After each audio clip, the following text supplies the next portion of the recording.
เมยสุงค่ะเมื่อในเป็นวันที่26เหลือนธันวาที่8ปี2026ในตอนได้ข่าวใส่หมอหอมมีข่าว2ตอนเตมาเปิ้นผ่าวค่ะออนตั้งเปิ้นได้ก็เฮาค่ะมาถ่อมด้วยข่าวโหในลูกเก็บหย่องค่ะขึ้นเฮ็ดดีก็เป็นปอ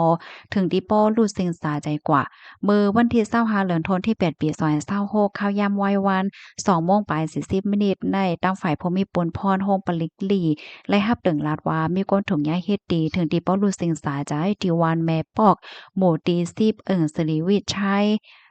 ศรีวิชัยเจเวงลี่เจดอนลำปนค่ะ ไว้หลังเสและรับตึงร้านยอกอและลงปืนตีเสกขวากดทัดด้วยค่ะเพราะว่ากว่าถึงเย้าเนี่ยจึงโฮบโทผ่านก้นรูเสียงสาใจเป็นโพใจหนึ่งก็จื้อห้องว่าปอเทาโจมอายุเลย85ปีมีห้อยเจ็บตีคอค่ะมีไว้อยู่ที่ในเฮิรนจึงไหนออเลยต้องเลยถามเสก็เลยฮู้ว่าปอเทาโจมแน่เป็นก้นอำยูลีค่ะเนาะและอยู่ไว้เหนอกู่นอนเฮ็ดจั่งใดค่ะอยู่จ้อมกันตั้งลูกจ้ายลูกเก็บอายุไล65ปีเนี่ยก้นใจายก้นได้ซ้ำมีไว้ตั้งเป็นป้ายจ้อยเนี่ยค่ะว่าหลังเสเฮ็ดดีก็เป็นปอจึงไหนเหย้าเนี่ยค่ะเนาะมั่นใจเนี่ยก็เลยยิบตั้งผ้าเสเข้ากว่า เข้ากว่าดีโรงเรียนวานแม่ปอกค่ะเสียงหลังโอดอาม่อแม่ค่ะเนาะถึงที่เฮ็ดให้ลูกเรียนเนี่ยอ่อนกันโกโกแฮๆทางฝ่ายโรงเรียนเนี่ยก็ไล่ปิกโรงเรียนค่ะย้อนก็เปิ้นไว้ใจว่าก็ว่าเดเป็นเพศต่อลูกอ่อนเนาะก็เลยป้องเลี้ยงถึงพ่อแม่ลูกอ่อนนั้นมารับเอาลูกหลานตัวเจ้าเก่าไผมันบ่ขึ้นเฮิรนเฮ็ดจังได๋ค่ะปยก็ป้องเลี้ยงปันเจ้าหน้าที่ปลีกเขาในมาติงยอบกุมโตเฮ็ดจังได๋นัง ตั้งฝ่ายเจ้าหน้าที่เขาเนี่ยก็ไล่เอาตัวมั่นใจสิไล่ต้องไล่ถามเฮมั่นใจเนี่ยก็ยอมรับว่าเป็นคนที่อันเฮ็ดดีก็เป็นปอแต่นั่นน่ะเนาะเปิ้นก็เอาตัวส่งกว่าที่ห้องผลิตเปิดตาคับเคิงปันรถต่ำกว่าจำหนักปักเปิงหมายมีวันเบิ่งมีวันน่ะค่ะข้อมูลตอนในค่ะเลยเปิงอิงเอามาที่ห้องการข่าวสดต่างวัยค่ะลูกดีข่าวง้าโหนในเสแลกำได้เฮาค่ะมาถ่อมด้วยข่าวง้าเที่ยงโหนหนึ่งค่ะ อันนี้ก็มีนางก้อนหนึ่งเป็นแม่ลูกอ่อนจังหาเกิดลูกไล่10วันกุ้ยเนี่ยค่ะเพราะว่าก็เป็นโพกว่าเหตุการณ์เสปองมาเฮิรนก็ครบทบหันว่ามันนางนั่นรู้สิ่งสาใจกว่าเยามื้อวันที่24เดือนธันวาคมที่8ปี2026ในมีข่าวงาออกมาว่า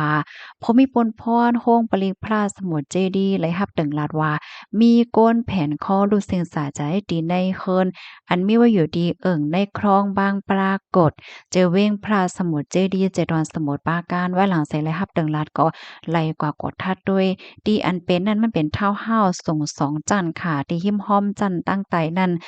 เนาะก็พบทบหันขับโดนนางสาวเออายุเลย34ปีแผ่นคอตั้งห้าวโขไหลจังเนี่ยเนาะกดทัดดีในเฮิรนเนี่ยก็โฮบทบห้อยอันเปิ้นเฮ็ดดีมันนางหาสังหาอันนั้นก็ค้นซอกเตาเอาโคกของอีสังหาและจังไหนในโฮบทบเนี่ยค่ะนอกเลยเซนั่นเย้าในยังโฮบทบหันหวานจ่ายอายุ10วันค่ะนอนรับอยู่ดินในอู่กลางเฮิรนจังได๋อ้อเลยต้องเลยทำได้ปีอายุเลย33ปีก็เป็นโพลันเนวา มั่นใจและตั้งเมเนี่ยค่ะเนาะอยู่จ้อมกันมาก่อหึงมีลูกจ้อมกัน2ก่อค่ะลูกก็ใหญ่ในอายุ9ขวบก็เล็กเนี่ยซ้ำตึกเกิดไล่10วันกวยเนี่ยค่ะอ้อก็เป็นเมได้ก็เตเล็งลูกเสอยู่ไว้ดีเฮิรนจังไหนนั่นค่ะน่ะ ปกติเหย้าไหนมั่นจ้ายเลยตั้งก็เป็นเม่เลยตั้งลุกเนี่ยค่ะก็ได้อยู่ดีเฮิรนคาตั้งปอตอนพระราม3ค่ะก้วยกาข้าวยำสืบมาไหนอีเขาเนี่ยก็เลยมาอยู่ดีเฮิรนหลังในเป็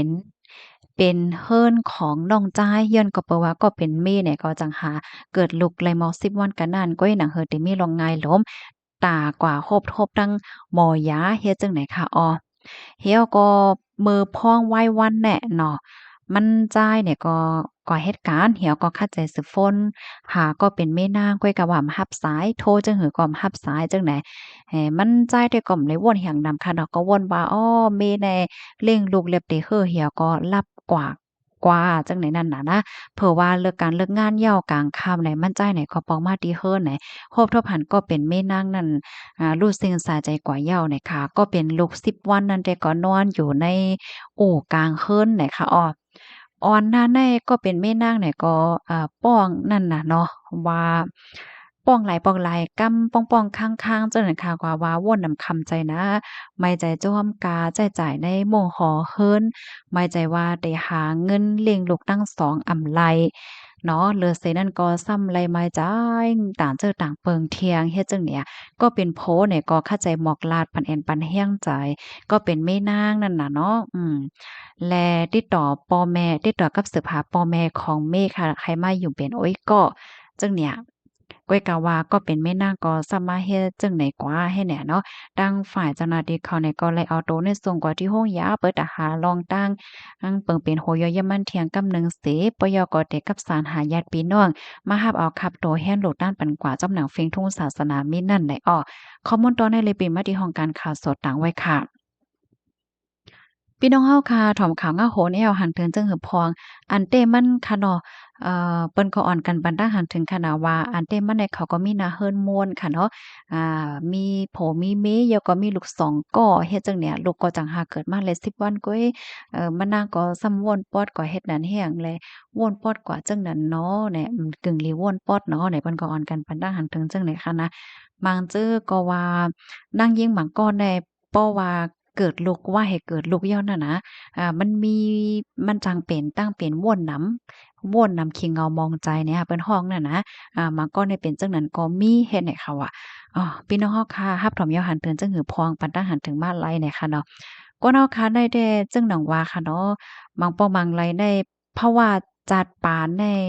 บ่ทำว่าจำเกิงหลีว่วนห้าเนี่ยมันก็หลีว่วนอยู่ค่ะเนาะก้อยก็ว่ากึ่งหลีไลว่วนนำแห้งน่ะอาลาเนาะจังว่านั้นค่ะ ปยก็หันถึงว่า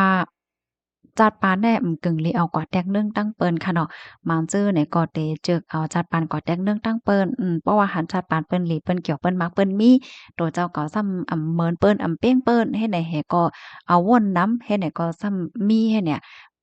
เพราะว่าเป็นกว่าจังใดอะพี่น้องเขาวนด้วยค่ะแล้วก็เป็นป้อมที่ทำโหลเลี้ยงหลวนแทงแฮเฮาก็จังหาเลย10วันก็เอ๊ะ10วันก็ซ้ำโหลกินนมแม่จังเนี่ยเนาะก็เป็นแจ่มลีจ้อมเนี่ยค่ะนะ อ๋อค่ะรับถอมยาหารเทินเจอก็ปันทหารถึงมาเลยค่ะเอาเย็นจมูกก็ที่รับถอมปันแห้งค่ะ